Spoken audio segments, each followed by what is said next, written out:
morning, everybody. My name is Chris Mercer. I am a Senior Security Specialist Solutions Architect with AWS, and I specialize in identity and access management. So my team helps customers when they want to deep dive into security questions or concerns or help build secure architectures. My team helps out with that. So we're going to talk about machine-to-machine authentication. We're going to go through pretty quickly, hopefully, a little bit about me. Like I said, my name is Chris. I've been with AWS for about 3.5 years now. I have a whole bunch of certifications and letters after my name. These are the ones I'm most proud of. Solutions Architect Professional, OSCP. I have a penetration testing background. Love security, been doing it for a long time. I also teach AWS at a couple of different colleges and universities to students, because I love teaching, I love talking. That's why I convinced John to let me come out here and talk to you all. Heavily involved in scouts in the US, and also electric vehicles, huge into those too, and I love to fly. I can talk about anything on this slide all day long. That's not why you're here, so I'm not going to talk about all those right now, but that's me. What we are going to talk about is different ways to authenticate between services, between machines. We're going to talk about why that's hard, and we're going to talk about several different ways, several different pros and cons that you can do it, both on AWS and off AWS. This is not targeted at AWS. I'm not trying to sell you anything, but I'm going to talk about a couple different options that you'll have. So, in the past, originally, what a lot of you may still do today, when you've got one system, it's trying to talk to another system, you obviously only want that to happen if those systems are who they say they are. They have to be able to authenticate. And traditionally, the way to do that has been using something like an API key or API token. You have one secret string, service A gives it to service B and says, hey, I have this secret string, I am who I say I am, let me do my thing. There's a couple of problems with that. That's what we call a long-term credential. It's a secret string, it's one password, so to speak, it's a version of a password, and they become very difficult to rotate, very difficult to change, and if they get compromised, bad things tend to happen. What we prefer are short-term credentials. What we call short-term credentials are credentials that are only valid for a predetermined short amount of time. And the biggest benefit to those is that they are short-lived. They expire. So once you get these credentials, service A can get a credential and show service B and say, hey, I am who I say I am. But that credential expires after a short amount of time, so that if there is a compromise, if something happens to those credentials, the potential for damage is very much reduced. The other benefit to those is it allows you to create some custom authentication models. It allows you to grant a specific permission or a granular permission so that service A can only do certain things with service B. And maybe a week or a month from now, service A can do different things, and only those different things. So it gives you that capability. Because of that, we really like, here at AWS, we really push and enjoy short-term credentials. I want to talk about a couple different ways to do that today. This applies to humans as well. We really prefer those short-term credentials. So we talked about API keys being a long-term credential, being an option, but not a particularly great one. The first option we're going to look at for these short-term credentials is instance profiles, what we call an EC2. This particular solution I'm going to talk about is focused on AWS, obviously. But if you have an EC2 instance, and this applies very similarly to Lambda as well, you can create a role, an IAM role, give it the permissions you want it to have, and then the credentials for that role are stored in memory. They're stored in EC2 memory. And like we talked about, since it's a short-term credential, it is refreshed often. By default, they're refreshed about every hour. This way, if something does happen to those, the potential for damage is time limited and very minimal because they have very specific permissions. They can't do just whatever they want.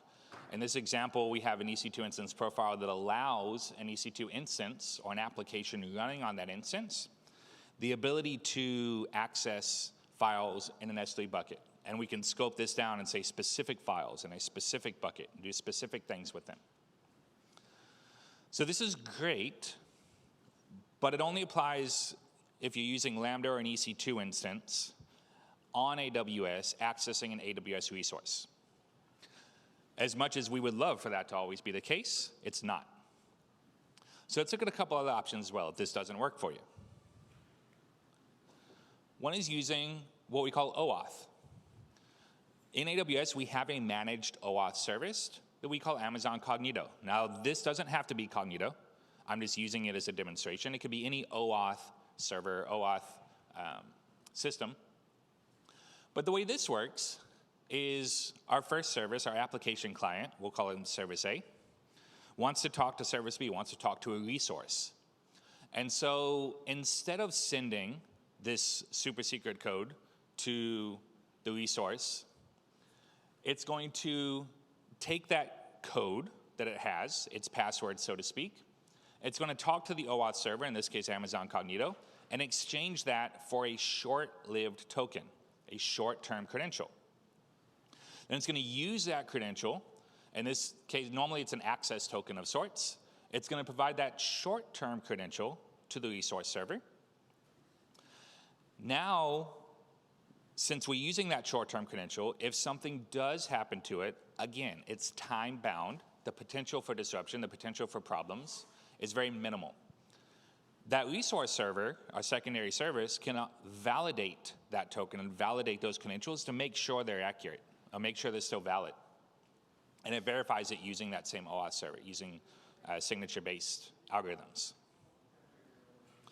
So we've got the EC2 instance profile, and which uses IAM SIGV4 credentials for an EC2 instance. If you're not using EC2, Amazon Cognito is a great way to use OAuth. And this is not limited to AWS. This is a very popular, common method. But in this method, the only thing we're doing is the resource server, Service B, is validating the identity of our app client, our first service. And that's all that's happening here. What if we wanted to validate both sides? What if I'm talking to Amazon.com, I wanted Amazon.com to trust me, but I also wanted to confirm that I'm talking to Amazon.com? For this, we can use what's called mutual TLS, or mTLS. mTLS uses certificates and signatures so that the services authenticate each other. This is supported in AWS, but again, it's not limited to AWS. This is a very common method for machine-to-machine authentication throughout many different environments. But the way this works is we have our client, and our client has a certificate that we have told our application to trust. And our application gets some credentials, gets a certificate that's signed, says, hey, I'm supposed to trust the certificate authority. I'm supposed to trust the person who issued the certificate, so I'm going to trust it. And it works both ways. Our client trusts the certificate from our resource, our server, and our server validates the signature of the certificate from the client. So you have this two-way trust. This is supported natively in AWS with API Gateway. And it's fairly easy to implement if you want to roll your own code to check those certificate signatures. In this particular example, we are accessing a Lambda function behind the API Gateway. And when our client accesses the API Gateway, it validates the certificate of the gateway. When our API Gateway gets the request from the client, it validates the certificate of the client. So this is a great way to validate both ends if your architecture supports it. Now, wouldn't it be great if we could use the signature models and the authentication model of the EC2 instance profiles, which are automatically rotated, which are short-term credentials, which are understood throughout AWS services, and not be restricted to an EC2 instance, or not require the complex setup of mTLS on both sides. So this is another option. This one, again, is specific to AWS, but only one side of your application has to live in AWS. This solution can be used from on-premises into AWS or from like Google Cloud or Microsoft Azure, an application running there to get into AWS and access AWS resources. iRenewals Anywhere is a fairly new service. And basically the way this works is it combines that certificate authentication with the IAM credentials used in something like an EC2 instance profile. So our workload, our service A, so to speak, makes a signed request to IAM. We've previously configured IAM to trust this certificate authority and to validate the certificate. Once it validates it, it issues IAM credentials to the service, and now the service can use those short-term IAM credentials to access any service that it's authorized to use in AWS. The service basically assumes a role, and that role is limited by specific permissions, and then it can do what it wants inside of AWS. Now, this model may look really familiar. Sounds a lot like what we do with EC2 instance profiles, except you're not required to use an EC2 instance. It's a pretty cool feature. These EC2 instance profiles, by the way, just got a little bit better. Now, this was a feature. These features just launched, I think it was last week, maybe the week before. And what we've done is one of the things that we heard from customers when using EC2 instance profiles is, well, what happens if that credential, if it is compromised? It's a short-term credential. It doesn't last very long. But we would like a way to make sure that if it is compromised in some way, it can't be used. It can only be used if it's from the EC2 instance that we issued it to. We want to limit that, scope that down. Well, we can now do that. So there were a couple of new, what we call condition keys or conditions that you can specify that were launched recently, and those are the bottom two, the EC2 instance source VPC and EC2 instance source private IPv4. Those bottom two conditions, you can now check those in your policies and basically say, I only want to authorize this request if the VPC that the request is coming from matches the VPC that we deployed the instance to. So hypothetically, if I go in your EC2 instance and I get me some instance profile credentials and then try to use them from my house, they won't work because that's not coming from the VPC that I issued those credentials to. You can also scope it down to the specific IP address. So if you really want to make sure that that IP matches, you can only use those credentials if they come from an IP that match the IP we issued them to. This is something that a lot of our customers really wanted, and it's super awesome that we finally got it out. There are some caveats to this. I'm not going to go into too much detail because I don't have too much time, but there's a really well-written blog post available and some documentation that you can find about these new condition keys. So I want to do a quick recap of the options that I talked about. So I talked about several different things, and I went through them really quickly. We talked about using an API key, which is basically like a password for your application. It is quick and simple. It's the way a lot of people do it today. But it uses those long-term, long-lived credentials. So if something happens to them, bad things tend to happen. It also, and I didn't talk a whole lot about this earlier, but it sends that API key, it sends those credentials over the wire. It sends those credentials to the other service every request, which is just asking to be intercepted. Now with today's encryption technology, if you're using TLS, if you're using SSL, it's not easy to grab those. but you're still sending that password with every request. If you're using EC2 or Lambda, you can use these instance profiles. You can use IAM credentials. It is transparent. It's very simple and easy to use. These are short-lived credentials that are automatically rotated, but this only works in specific cases. It only works if you're using EC2, if you're using ECS, if you're using Lambda inside of AWS. If you're not, you can look at client credentials, what's called the client credentials grant, or that OAuth method with Amazon Cognito that we talked about. Doesn't have to be Amazon Cognito, but in an OAuth server. These are short-lived. Again, this is great.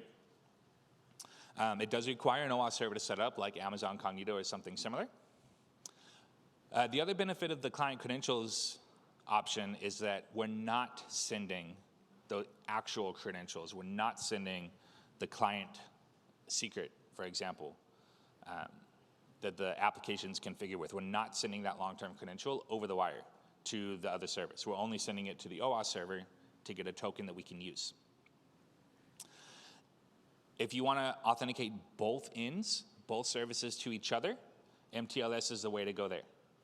And so we can use mTLS, we can use certificates and signatures to authenticate both sides of the spectrum.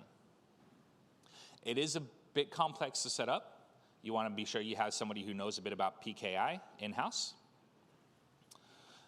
But the great thing about mTLS is that credentials themselves, i.e. the secret key for signing these certificates, are not transferred over the wire. It's a signature-based authentication mechanism. And then we've also got IAM roles anywhere, which allows you to use a certificate signature-based model to obtain IAM credentials that you can use anywhere in AWS. And this allows you to come from anywhere, on-prem, from Microsoft, from Google, into AWS, or you can use it inside AWS itself. So we've got several options there. Now, I'm not quite done yet. I got a couple more minutes. However, I do want to put this up here, because that's the end of the main talk piece. I do have a quick little survey I would love for you guys to do before you leave here today. And I'm going to put this back up in just a few minutes. Also, feel free to contact me either by email, LinkedIn. I'm on way too many Slack workspaces to count. So I'm going to come back to this in a second if you haven't taken the picture yet. Oh, so this survey, thank you. The question is, what kind of information is here? So this survey is I think it's 4 questions, and it's basically, did you enjoy it? How'd I do? That's basically what it is. It's how'd you like what was there? How'd you like how I told you about it? How can I make it better? And any other feedback. That's all it is. No personal information, none of that. So I'm going to come back to this in a second, but because this is a Cloud Security Community Day conference, because it's awesome that you guys came out here, there's more. The best way to learn is to learn by doing. I'm a huge believer in that. And so what I've done is there's a workshop available that covers this material where you can go and try it yourself. If you want to grab a picture of this slide, that URL up there, that s12d.com/cscd-m2m-workshop. If you go to that link, it's going to take you to an AWS tool called Workshop Studio. It's going to give you a couple of options to log in. We do gather your email there, and it's just for the fraud prevention team. Legal likes to do it, but it's not going to be used for anything malicious. But you can build and work through these most of these options. We don't do IMOs anywhere because I haven't added it to the workshop yet, but it does do instance profile, mTLS, and Amazon Cognito. A couple of quick disclaimers. So this is going to be available through the weekend. It's going to be available for 72 hours from this morning, so you can do it tonight. You can do it over the weekend if you want. Get in there and play with it and try it out. I'd ask you not to share this link. I only have, I think I set up 50 accounts, and it looks like that's roughly what's in there. It is not a penetration testing opportunity. Please don't go in there just to try and do evil things. This is a security conference. However, I don't remember what most of the policies and stuff are. It should be fairly safe, but please don't, please behave. I ask of you. I will be happy to provide a extremely limited support. I've got a busy weekend, obviously, but I'm available on many Slack workspaces. I'm on the AWS Community Builders workspace. I'm on Last Week in AWS, Corey Quinn's workspace. I'm in the Cloud Security Forum Slack and the ID Pro Slack. If you're on any of those Slacks, shoot me a message to say, hey, I ran into this thing. I need some quick help with this workshop. Can you help me out? I'll see what I can do. You can also email me. This is what the workshop looks like. You've got an app that is on an EC2 instance, but we pretend it's an on-prem app. We pretend it's not an AWS for most of the workshop. And you're going to set it up and try to use it with an instance profile, with Cognito, and with mTLS. And it just calls an API gateway with a Lambda behind it. And this is available. When you go to that workshop, you'll see this diagram available. So I'm going to leave this back up. And I think I've got 2 minutes to spare for any quick questions. Got one there.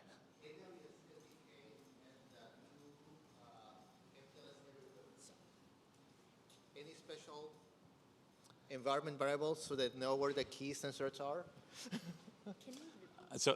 So using mTLS everywhere, if I say on-prem, how do I use the AWS SDK? Take leverage of this. So the question is how to use the AWS SDK with the mTLS anywhere? Yes. That I'll have to get back with you on that. I'm not too familiar with that service. Are you talking about EKS anywhere? No, the one that you explained, basically. The SDK. Oh, mTLS, okay. The SDK needs to have the path of the key and the cert. Right. So the question is using SDK with mTLS. Yes. You know, even if you're not in AWS. Yeah. So the SDK, I believe there's a library or a method to use that. I'd have to double check it though, because I don't do a whole lot with the SDK. So I'd have to follow up with you on that. Thank you. Feel free to shoot me an email, and I will get you an answer one way or the other. Thank you. Any other questions? Any other questions? Okay. I will be around. I unfortunately have a flight to catch this evening. I won't be around all day, but I will be around for at least the next few hours, and I'll be here for lunch. Feel free to find me and ask me anything you like. I may or may not answer you. And thank you for your time. Thank you.